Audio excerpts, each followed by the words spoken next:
Hey guys, we're back again. Happy RC Flyer here on YouTube. We're back with the setup portion of this video for the Micro Draco by E-flite. So here it is. Been really impressed with this plane, as you've seen already in the unboxing portion of the film. So today we're going to go ahead and set it up.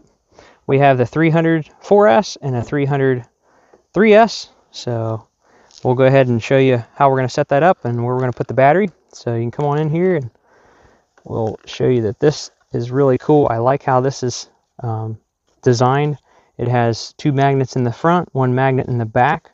It's a really cool design because it doesn't tuck in. So like some of the previous UMX planes and even the larger version of the Draco, you have to tuck it in one side and pull up the other side. I think the large Velcro, you tuck it in the back and then lift it in the front. But this one, you can lift it in the front, you can lift it back here and pick it up. You can lift it in the front and pick it up that way because nothing tucks in. So it has magnets on both sides, just lift straight up. So I really like that design. It's a super cool feature. We have the little piece of Velcro that I feel is pretty tiny. I might fly this a little bit aggressively, so I brought my own Velcro. And we see that we need the soft portion of the Velcro for this battery. Actually, you know what? I got the wrong side. And it doesn't look like it's very sticky. So, tell you what, let me grab, I think I have another piece right here. I brought some more with me because I wanted to put a little bit more on there than what is provided. And of course I have two batteries and they just provide enough for one. So, we're gonna, scissors are really nice. Pocket knife works for this, but scissors are a little faster, a little easier to get straight cuts on them. So, when you're putting Velcro on the battery, you might not have an issue remembering what kind of pack it is, but I always encourage people to put them on the back of the pack. That way, when you get more than one pack, you can still read the label. Now, let's see if we can get that paper off of there. Yeah, I've been really excited about this airplane. And really happy to see some of the changes in the designs in this one.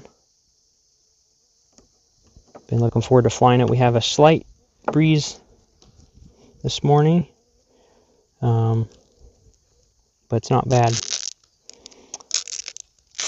That's good Velcro. Let's see. Just make it out of this piece. But yeah, I feel like this is going to be a nice flyer for in your backyard at your local park. Some of these sweat bees are pretty bold. If you don't get back, you're going to get hurt. Wow. That's no fun when they get in the way like that. Alright. Get some Velcro on the 4S. I feel like I really want to maiden it on the 4S, but I think I'm going to enjoy it more and notice more the difference in 4S if I maiden it on the 3S. So we'll start off with the 3S. But it is nice to have the option. Generally, I always tell people if you have the option to go 3S or 4S or 4S or 6S, just jump up to the bigger battery. You can always run it on a lower throttle percentage, but can't always have that extra power if you need it or want it. But I'm guessing this one is going to be a 4S plane for me, which I'm pretty excited about because some of my little freestyle quads run on 4S and they run on the same size battery. So that's another thing to think about when you're purchasing an aircraft or a quad or a drone or a boat. Sometimes what guides the course of my purchases or my leads kind of in the direction of which way I go in the hobby are things that I can use the same batteries I already have, so I don't have to reinvest in a bunch of new batteries just for a different airplane or helicopter. So we're going to start off with the 300 milliamp. I'm just going to put it here in the middle of the Velcro area.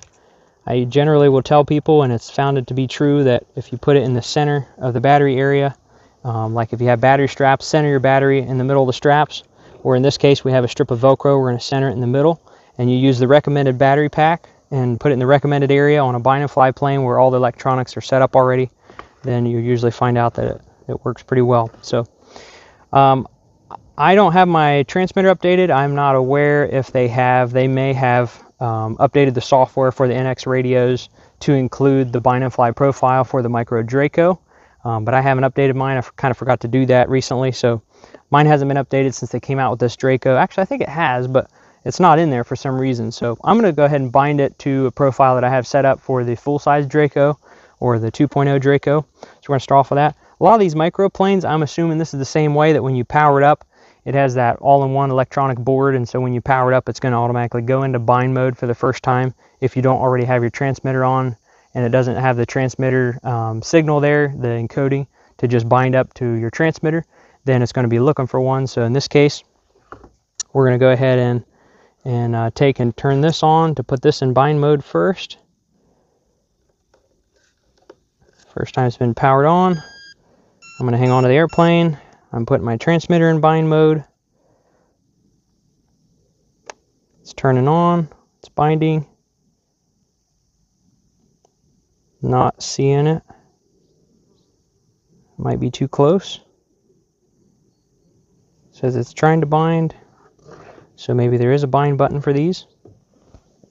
Nope, it looks like it's in bind mode. We're blinking. Oh, bind failed. Let's go into the menu setting, go back to bind. Sometimes if you have issues binding up, it's because your transmitter is too close to the model. There we are. DSMX, 22 milliseconds. Telemetry. We have ailerons. We have elevator. We have rudder. We have no throttle because the throttle cut's working that I have set up for the larger one. We have flaps. It looks like we need to work on the settings on those because it's not correct. So very cool. Let's see if safe is already programmed. So we'll have to assign safe to a switch. Sometimes there is a cheat code for these that you can assign it to a switch by flicking the switch, but it doesn't look like that's going to work for us, so we're going to go in our settings. I don't know if you'll be able to see it out here in the sunlight or not.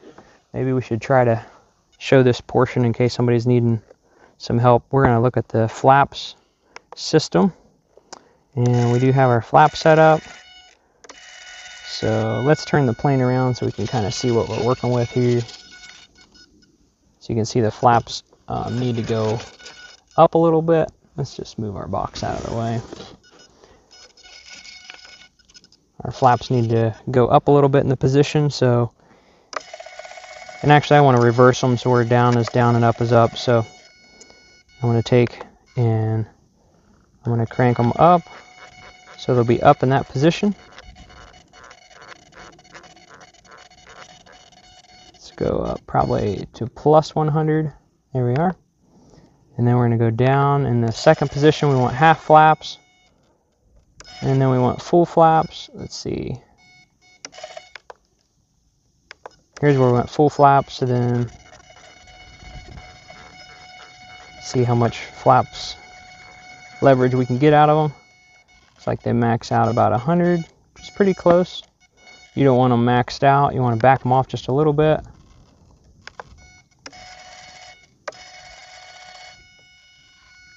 You don't want them to chatter. Oops. You don't want them to be chattering or stress them out by overspinning them. So let's see, there's half. There's full, half. I'll back half down just a little bit.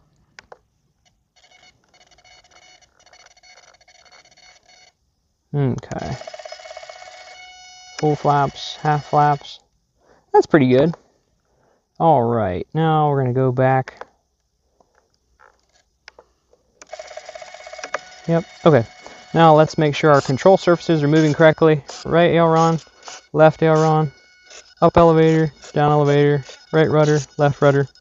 We need to trim the rudder a little bit, it looks like. Oops.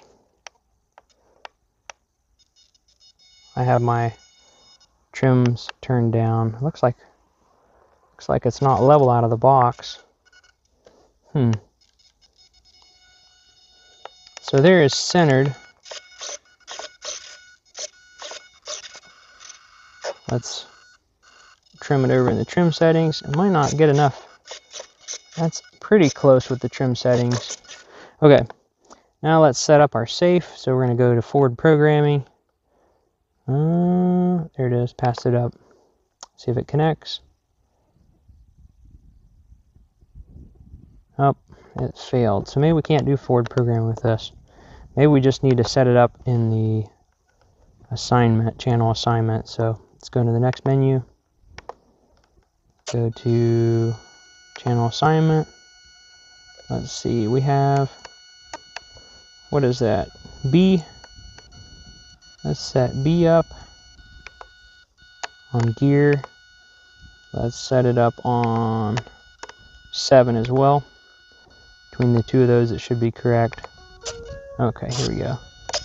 There we go. But we just want to reverse that, so we're going to reverse B, or I think it's channel 1. We're going to travel. Oops. Yep, we're going to switch it over to reverse. I think it's on the gear setting. If you hear it chatter when you reverse it, you know you got the right one. So it's on the gear settings. So there we go. Now there's with safe off, we have a lot of maneuverability in our flaps, or in our ailerons. And then it backs it down some, so. And it looks like we need to retrim it. Hopefully it'll hold the trims.